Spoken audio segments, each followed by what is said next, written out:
सावता महाराज आरणचे घाईघाई पंढरपूरला जात नव्हते. कांदा मुळा भाजी अवघी विठाबाई माझी, त्या शेतात पानात फुलात त्यांनी भगवंत बघितला. आणि ते सांगतात की मी माझं काम असं चोख करल का पंढरपूरहून पांडुरंग परमात्मा मला इथं भेटायला आले पाहिजेत.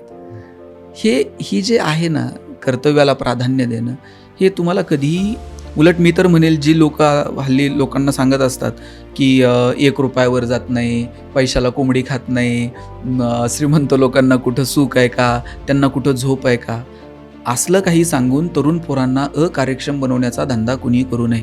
उलट पोरांना सांगा, चांगलं मजबूत अर्थकारण ठेवा, चांगले पैसे कमवा, मिळवलेल्या पैशांचा आनंदही घ्या, योग्य ठिकाणी देण्याची दानतही ठेवा. आणि तुकोबारायांचे विधान आयुष्यभर लक्षात ठेवा, जोडून या धन उत्तम व्यवहारे. कुणाच्या माना मुरगाळून, कुणाला फसवून वाईट मार्गाने मिळवलेलं धन म्हणजे प्रेतावरची फुलं आहेत. हसूही देत नाहीत आणि रडूही देत नाहीत. म्हणून चांगल्या मार्गाने कमवायचं आणि त्याचा आनंदही घ्यायचा.